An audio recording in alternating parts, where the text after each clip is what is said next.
Pakistan Israel को तस्लीम कर लेगा, लेकिन किस शर्त पर? जावेद चौधरी ने अब तक की सबसे बड़ी खबर दे दी। सीनियर सहाफ़ी जावेद चौधरी ने अपने व्लॉग में गुफ्तगू करते हुए कहा कि डोनाल्ड ट्रंप के दबाव पर नेतन्याहू को कहा गया कि वो कतर के अमीर को फोन करके इनसे मुआफी मांगे। चनाचा नेतन्याहू ने ओवल ऑफिस से कतर के अमीर शेख मोहम्मद बिन अब्दुल-रहमान अल सानी को कॉल की और 9 सितंबर को कतर पर इसराइली हमले पर बाकायदा मुआफी मांगी और यकीन दहानी कराई गई कि आइंदा इसराइल की जानिब से कतर पर कोई हमला नहीं होगा। बाद नेतन्याहू और डोनाल्ड ट्रंप की एक मुश्तरका प्रेस कॉन्फ्रेंस हुई, जिसमें नेतन्याहू के सामने खड़े होकर डोनाल्ड ट्रंप ने पाकिस्तान के वज़ीर-ए-आज़म और फील्ड मार्शल की खुलकर तारीफ की। उन्होंने कहा गाजा, फलस्तीन और मशरिक़ वस्ता के लिए जो 20 निकाती आमने फार्मूला तैयार किया गया है, पाकिस्तान और इसकी क़यादत इसकी मुकम्मल हिमायत कर रही है। इससे पहले वज़ीर-ए-आज़म शहबाज शरीफ ने भी एक ट्वीट में इस मंसूबे का खैर मकदम किया था और कहा था कि हम इस फार्मूले को तस्लीम करते हैं। सीनियर सहाफ़ी जावेद चौधरी ने मजीद कहा कि जब इब्राहिम अकॉर्ड का मामला था तब सारे अरब ममालिक ने इसराइल को तस्लीम कर दिया था। UAE में इसराइल की एम्बेसी बन गई, बहरीन में एम्बेसी बन गई और अब इसके बाद सऊदी अरब की बारी थी। लेकिन सऊदी अरब ने महसूस किया कि अगर हम इतना बड़ा कदम उठाते हैं तो हो सकता है अंदर से आवाज उठना शुरू हो जाए और लोग सड़कों पर आ जाएं। तमाम उन्होंने पाकिस्तान की मदद दी कि पाकिस्तान तस्लीम कर लेगा तो हम भी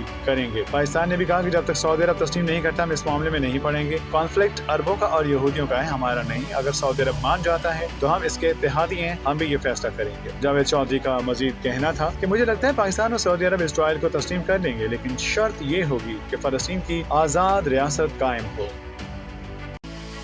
पाकिस्तान इसराइल को तस्लीम कर लेगा, लेकिन किस शर्त पर? जावेद चौधरी ने अब तक की सबसे बड़ी खबर दे दी। सीनियर सहाफ़ी जावेद चौधरी ने अपने व्लॉग में गुफ्तगू करते हुए कहा कि डोनाल्ड ट्रंप के दबाव पर नेतन्याहू को कहा गया कि वो कतर के अमीर को फोन करके इनसे मुआफी मांगे। चनाचा नेतन्याहू ने ओवल ऑफिस से कतर के अमीर शेख मोहम्मद बिन अब्दुल-रहमान अल सानी को कॉल की और 9 सितंबर को कतर पर इसराइली हमले पर बाकायदा मुआफी मांगी और यकीन दहानी कराई गई कि आइंदा इसराइल की जानिब से कतर पर कोई हमला नहीं होगा। बाद नेतन्याहू और डोनाल्ड ट्रंप की एक मुश्तरका प्रेस कॉन्फ्रेंस हुई, जिसमें नेतन्याहू के सामने खड़े होकर डोनाल्ड ट्रंप ने पाकिस्तान के वज़ीर-ए-आज़म और फील्ड मार्शल की खुलकर तारीफ की। उन्होंने कहा गाजा, फलस्तीन और मशरिक़ वस्ता के लिए जो 20 निकाती आमने फार्मूला तैयार किया गया है, पाकिस्तान और इसकी क़यादत इसकी मुकम्मल हिमायत कर रही है। इससे पहले वज़ीर-ए-आज़म शहबाज शरीफ ने भी एक ट्वीट में इस मंसूबे का खैर मकदम किया था और कहा था कि हम इस फार्मूले को तस्लीम करते हैं। सीनियर सहाफ़ी जावेद चौधरी ने